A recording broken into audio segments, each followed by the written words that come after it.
Bulletin में खुशामदीद। Indonesia के सदर के एजाज़ में वज़ीर आज़म हाउस में इस्तकबाल की तकरीब हुई। इंडोनेशिया के सदर की वज़ीर आज़म हाउस आमद पर शहबाज शरीफ ने पुरतपाक इस्तकबाल किया। मुअज़्ज़ज़ मेहमान को मुसल्लह फ़ौज के दस्ते ने गार्ड ऑफ ऑनर पेश किया। इंडोनेशिया के सदर ने वज़ीर आज़म हाउस में पौधा भी लगाया।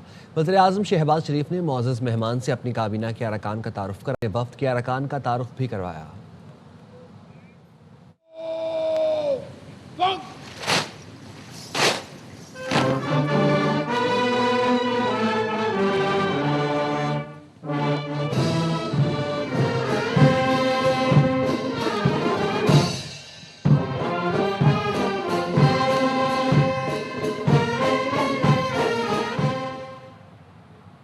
IMF के एग्जीक्यूटिव बोर्ड ने पाकिस्तान के लिए $1.2 अरब की मंजूरी दे दी। मौसमियाती तब्दीलियों से मुतालिक RSF प्रोग्राम भी दिया गया। एलामिया जारी कर दिया गया। बोर्ड का कहना है पाकिस्तान ने सैलाब के बावजूद IMF प्रोग्राम पर सख्ती से अमल दरामद किया है। पाकिस्तान के माशी इस्तेहकाम का एतराफ। IMF एग्जीक्यूटिव बोर्ड ने $1 अरब 20 करोड़ कर्ज की मंजूरी दे दी। एलामिया जारी कर दिया गया। एलामिये में कहा गया पाकिस्तान ने सैलाब के बावजूद गैर मुल्की दबाव को बर्दाश्त किया और इस्तेहकाम हासिल किया। पाकिस्तान ने माशी और तवानाई की इस्लाहात बर वक्त की। सैलाब के बावजूद पैदावार बेहतर रही और मुकाबले का रुझान बढ़ा। एलामिये में मजीद कहा गया पाकिस्तान ने मौसमियाती तब्दीलियों से मुतालिक RSF प्रोग्राम के अहदाफ भी हासिल किए। पाकिस्तान ने सितंबर 2024 में 37 माह का मौजूदा कर्ज प्रोग्राम हासिल किया था। एलामिये में ये भी कहा गया कि मौजूदा कर्ज प्रोग्राम से पाकिस्तान के ज़राए मुबादला के ज़खायर बेहतर हुए। टैक्स आमदन बढ़ी और मईशत में टैक्सों का हिस्सा बढ़ा। सरकारी कॉरपोरेशंस में इस्लाहात हुई और उनकी कारकर्दगी बेहतर हुई। तवानाई की लागत में कमी हुई और ये शोबा कारोबार के काबिल रहा। जबकि गुज़िश्ता माली साल प्राइमरी बैलेंस मईशत का 1.3% सरप्लस रहा। एलामिये में बताया गया कि सैलाब की वजह से पाकिस्तान में अफरात ज़र की शरह जरूर बढ़ी, लेकिन ये आर्जी है। मरकजी बैंक के ज़राए मुबादला के ज़खायर $9.4 अरब से बढ़कर $14.5 अरब तक पहुँचे। तवक्को है मौजूदा माली साल के इख्तिताम तक ज़खायर में मजीद बेहतरी आएगी। IMF ने हुकूमत की मौशी इस्लाहात और इक़दामात के मौसर नफाज की वजह से जारी प्रोग्राम के तहत माली इजरा किया। वज़ीर आज़म शहबाज शरीफ ने कहा पाकिस्तान की मौशी तरक्की की राह हमवार करने में फील्ड मार्शल सैयद आसिम मुनीर की मुआवनत का कलीदी किरदार है। वज़ीर आज़म ने आलमी मालियाती फ़ंड ने पाकिस्तान में मौशी इस्लाहात और इक़दामात के मौसर नफाज पर इज़हार इत्मीनान किया, जो वज़ीर ख़जाना मोहम्मद औरंगज़ेब और उनकी टीम की मेहनत का मुँह बोलता सबूत है। डिफ़ॉल्ट के दहाने से मुल्क को इस्तेहकाम और तरक्की की समत में गामज़न करना एक कठिन मरहला था। हमने सियासत की कुर्बानी दी और कौम ने मौशी मुश्किलात बर्दाश्त करके नामुमकिन को मुमकिन कर दिखाया। पाकिस्तान की मौशी इस्लाहात और डिजिटाइजेशन कामयाब केस स्टडी के तौर पर दुनिया भर में मिसाल बन गई है। इस्तेहकाम के बाद तरक्की की समत में गामज़न मईशत के हवाले से भी अभी मज़ीद मेहनत दरकार है। पाकिस्तानी अवाम की खुशहाली और मुल्क की बैरूनी कर्ज़ों से मुकम्मल निजात तक मेहनत जारी रखूँगा। वो वक्त दूर नहीं जब पाकिस्तान कर्ज़ों से निजात हासिल करके मौशी तौर पर खुद कफील होगा। ट्रांसपेरेंसी इंटरनेशनल का कहना है पाकिस्तान में शफाफियत में इजाफा और करप्शन में कमी हुई। मईशत ज़बू हाली से इस्तेहकाम और तरक्की की जानिब गामज़न है। 2025 की जारी करदा रिपोर्ट में बताया गया है कि 66% पाकिस्तानियों का कहना है सरकारी काम के लिए रिश्वत नहीं देनी पड़ी। पाकिस्तान में करप्शन के तासुर में वाज़ेह कमी, शफाफियत में इजाफा। ट्रांसपेरेंसी इंटरनेशनल पाकिस्तान की 2025 सर्वे रिपोर्ट जारी। रिपोर्ट के मुताबिक 66% पाकिस्तानियों ने बताया 12 माह में किसी सरकारी काम के लिए रिश्वत नहीं देनी पड़ी। 60% पाकिस्तानियों ने इत्तेफाक किया हुकूमत ने मईशत को मुस्तहकम किया। IMF मुआहदे और फेडरल फ्री लिस्ट से निकलने से मईशत मुस्तहकम हुई। मुल्क की मईशत ज़बू हाली से इस्तेहकाम और इस्तेहकाम से तरक्की की जानिब गामज़न है। 43% पाकिस्तानियों ने क़ुव्वत ख़रीद में बेहतरी और 57% ने कमी की रिपोर्ट दी। 51% पाकिस्तानी चाहते हैं फलाही इदारे अवाम से कोई फीस वसूल ना करें। टैक्स छूट वाली NGOs, अस्पताल, लेबॉर्ट्रीज, तालीमी और फलाही इदारे फीस ना लें। 53% पाकिस्तानियों के मुताबिक फलाही इदारों को डोनर्स के नाम और अतियात की तफसील जाहिर करनी चाहिए। रिपोर्ट के मुताबिक मुल्क में बदउनवानी के तासुर में पुलिस सर फहरिस्त है।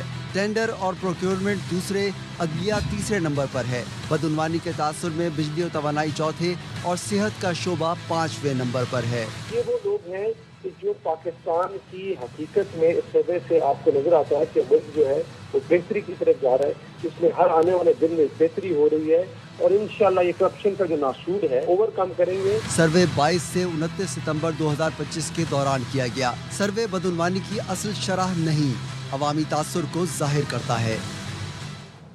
بریک کا ہمارے ساتھ رہیے۔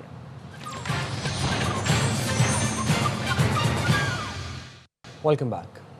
بانی کے خلاف غداری کے مقدمے کا امکان رد نہیں کر سکتا۔ تحریک انصاف بہت تیزی سے اپنے انجام کی طرف جا رہی ہے۔ وزیر اعظم کے مشیر رانا ثناء اللہ کی پروگرام خبر میں گفتگو، کہا ان کا انجام بانی ایم کیو ایم سے مختلف نظر نہیں آ رہا۔ ایک پی ٹی آئی اڈیالہ اور ایک پی ٹی آئی پاکستان بننے جا رہی ہے۔ جواب جو D G I S P R نے دیا ہے، انہیں اس بات کو سمجھنا چاہیے، یہ بڑا واضح پیغام دیا گیا ہے، وہ اس کے معنی ہے۔ مذاق سمجھیں گے تو بڑا نقصان اٹھائیں گے۔ کیا گورنمنٹ اب رانا صاحب سیریسلی سوچ رہی ہے غداری کا مقدمہ قائم کرنے کا عمران خان کے خلاف؟ میں اس امکان کو رد نہیں کرتا۔ ان کا انجام جو ہے وہ ایم کیو ایم اور الطاف حسین سے میں مختلف نہیں دیکھ رہا۔ یہ عنقریب پاکستان تحریک انصاف اور اڈیالہ تحریک انصاف، یہ علیحدہ علیحدہ ہونے والا معاملہ نظر آ رہا ہے، کیونکہ پی ٹی آئی کی وہ اکثریت ہے وہ اس پاگل پن کا حصہ نہیں بنے گی۔ بات غداری کے مقدمات تک جاری ہے، کیا پہلے پارٹی بین کرنے کا فیصلہ کر رہے ہیں آپ لوگ؟ یہ تو اس کے کنسیکوینسز ہیں نا، جو حرکت وہ کر رہے ہیں۔ کیا آپ کے خیال میں عمران خان پاکستان کی پالیٹکس میں ریلیونٹ ہیں کہ ارریلیونٹ ہو گئے ہیں؟ He is absolutely not in Pakistan politics, وہ پاکستان کی پالیٹکس میں ہے ہی نہیں۔ بانی پی ٹی آئی آج سے -1 شروع ہو گئے ہیں۔ پریس کانفرنس کے بعد پی ٹی آئی کو سمجھ آ چکی ہے۔ پی ٹی آئی پارلیمانی پارٹی کا اجلاس 4 گھنٹے تک چلا، کہا گیا مس انڈرسٹینڈنگ ہوئی۔ سینیٹر فیصل باوڑا کی پروگرام 11th آور میں گفتگو، بولے بانی کی زندگی پر بات آئی تو جیل تبدیل کر دی جائے گی۔ مان سے سمجھانا تھا اور سمجھنا تھا، دیر ہے درست اچھی طرح سمجھ بھی لیا، اس حساب سے ان کو پہلے ناکے پہ اگر انہوں نے کوشش کی وہ آئے پہلے ناکے سے کریں گے، وہ امید کرتا ہوں جیسے واپس چلے جائیں گے۔ بدماشی، توڑ پھوڑ، غنڈہ گردی کسی کا باپ نہیں کر سکتا۔ اس پریس کانفرنس کے بعد پوری پی ٹی آئی ریاستی ڈیجیٹل دہشت گرد ذیشان صاحب ہیں سینیٹر جو سینیٹر نہیں رہیں گے، ان کی تلاش جاری، ان کے کنیکشن بھی مل گئے ہیں۔ وہ فوجیوں کو کھلے عام گالیوں کے ساتھ اپنے شہیدوں کے سمیت ان کو جان سے مارنے کی بھی دھمکی دے رہے ہیں۔ ڈسکوالیفیکیشن نااہلی اینڈ گورنر راج، غداری، 9 مئی کے منطقی انجام تک کیسز، بربریت سے ڈبل ریاکشن ہوگا۔ عمران خان کو چھڑوانے سے لے کر اب عمران خان کو ملوانے تک پیچھے ہٹ گئے۔ آج عمران خان -1 شروع ہو گئے۔ کیسے؟ 4 گھنٹے پارلیمانی پی ٹی آئی کا اجلاس چلا، اس میں آ گیا کہ ہم اب کوئی مس انڈرسٹینڈنگ وہ نہیں چاہتے، لوگ لڑوانا چاہتے ہیں اور ایسی چیز ہم ریپیٹ نہیں کریں گے۔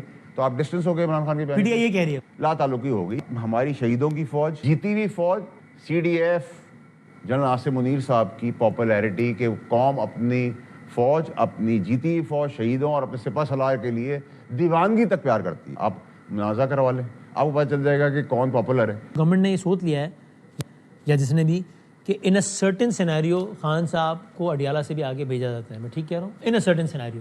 نہیں دیکھیں سر، یہ تو ابھی اگر آپ کہیں کہ بلوا ہو جائے اور جیل توڑ دیں جیسا کہ وہ کہہ رہے ہیں تو پھر یہ سچویشن میں عمران خان صاحب کو آپ یہ تو جو چاہتے ہیں پی ٹی آئی والے، جو انہوں نے پہلے بھی کوشش کی ہے، ٹھیک ہے، کہ عمران خان صاحب کو اور مزید نقصان پہنچے، تو اس کیس میں نیچرلی سو مچ سو کہ میری 7 گھنٹے کی اس وقت چیف باجوہ صاحب سے میٹنگ ہوئی، لوگ سمجھے میں اریسٹ ہو گیا۔ باجوہ صاحب کی بات سے نہیں لگا کہ وہ بھی کوئی چیف کو نہیں، عاصم منیر صاحب کو نہیں بنانا چاہتے تھے، کلیئر کر دوں میں۔ خان صاحب نہیں، باجوہ صاحب بھی۔ اچھا، باجوہ صاحب نہیں چاہتے، ٹھیک ہے، یہ تو اللہ کی مدد آئی۔ خان صاحب اپنی وجوہات کی طرح ان کو صلاحیت ایکسٹینشن دینے کو تیار ہو گئے تھے باجوہ صاحب کو۔ آپ بھولے تو نہ، وہ کلپ سٹاک ہے، خود کہا، ٹھیک ہے، تو میں نے تو کوئی غلط بات نہیں کی۔ 8 دسمبر ہو گئی ہے، 10 سال صاحب کو اچھی خبریں بھی آنا شروع ہو جائیں گی، ہاں، پاکستان کی بلندی، ترقی، کامیابی کی۔ خبروں کے سلسلے کو آگے بڑھاتے ہیں۔ لاہور کے مختلف علاقوں میں اے سی ڈی اور ملزمان کے درمیان مبینہ مقابلوں میں 5 منشیات فروش ہلاک ہو گئے۔ پولیس کا کہنا ہے ملزمان ماڈل ٹاؤن، ٹاؤن شپ، اقبال ٹاؤن اور صدر ڈویژن کی حراست میں تھے۔ سی ڈی اہلکار ملزمان کو ریکوری کے لیے لے کر گئے۔ ملزمان کے ساتھیوں نے انہیں چھڑانے کے لیے حملہ کر دیا۔ اس دوران مقابلے میں تمام ملزمان مارے گئے۔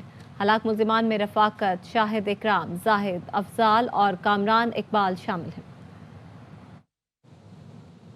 कराची के इलाके गुलशन इकबाल में अपार्टमेंट से खवातीन की लाशें मिलने का मामला, सर्च ऑपरेशन के दौरान मजीद अहम शवाहिद मिल गए। इस हवाले से मजीद अपडेट कर रहे हैं नजीर शाह।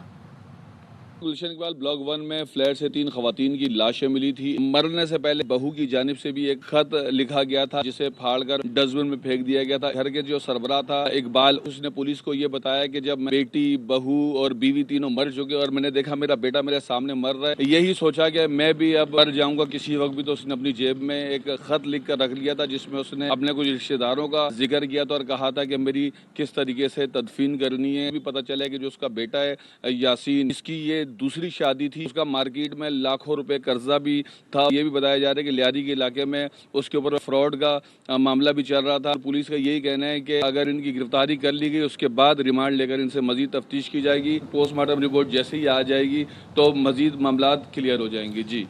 केबल ऑपरेटर्स की फलाह बहबूद के लिए कराची मीडिया और डीएमजी ग्रुप में मुआहदा तय पा गया।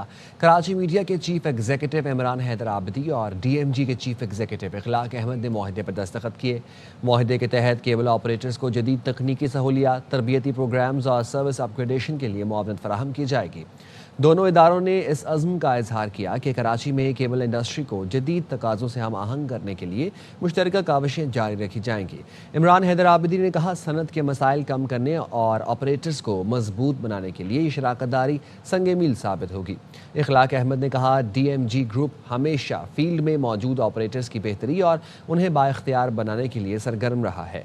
ये इश्तराक इस मिशन को मजीद मजबूत करेगा। दोहा से रियाद का सफर अब सिर्फ 2 घंटे में होगा। सऊदी अरब और कतर के दरमियान हाई स्पीड रेलवे का मुआहिदा हो गया। हाई स्पीड रेल की रफ्तार 300 किलोमीटर फी घंटा से ज्यादा होगी। रेलवे लाइन की मुजव्वज़ा लंबाई तकरीबन 785 किलोमीटर होगी, जो न सिर्फ दोहा और रियाद को जोड़ेगी बल्कि रास्ते में अहम शहरों हसार, दमाम और हफूफ के लिए भी नई सफरी सहूलत फराहम करेगी। अब तक के लिए इतना ही। देखते रहिए आवाज़ न्यूज़।